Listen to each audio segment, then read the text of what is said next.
Just an unbelievable win for our program.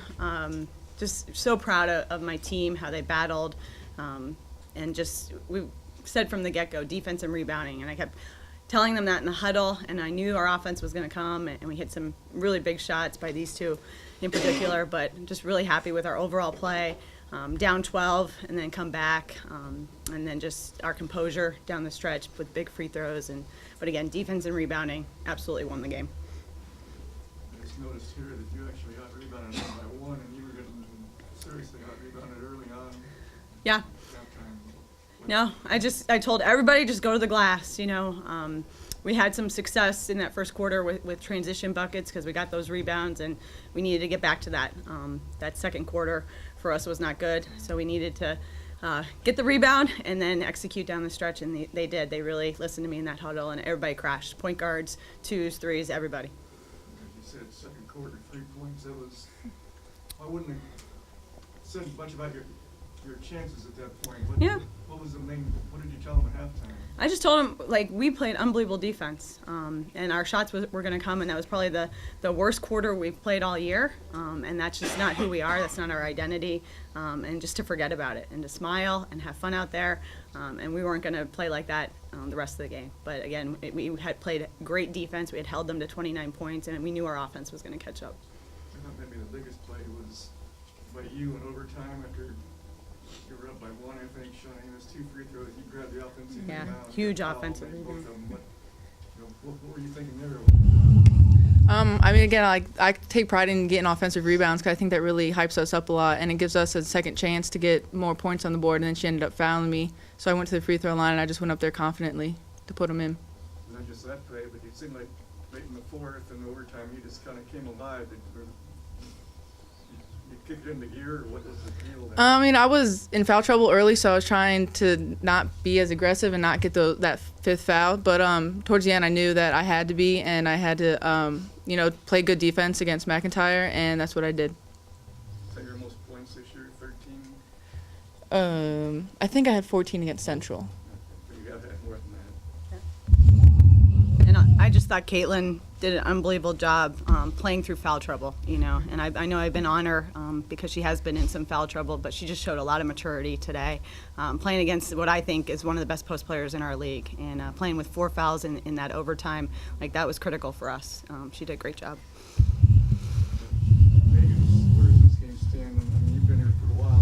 Where does this game stand among all the ones you played here? It's up there. It's a big win overall, just coming off a 3-game losing streak. I think that was the only motivation we needed, and this is, for us, is a must-win game in some cases, because this could end up being the uphill for the rest of the season. Toledo's a great team, and I thought that second half and the overtime really showed who we are as a team. We could have gave up in the third quarter when we were down double digits, but we fought back and continued to fight to the end. You weren't having one of your best games either, but then you just all of a sudden... Yeah, second half seems to roll around for me, but first half I think I'm going to force a couple shots. Second half I was just letting the offensive end come to me, and I sound like a broken record, but my teammates, they do a phenomenal job of finding me when I'm open. It's hard as a passer when I'm coming off of screens. They got to know where I'm going, and they do a great job of finding me, hitting me when I'm open. Was it hard after the way that first half ended to stay up and come out strong like you did?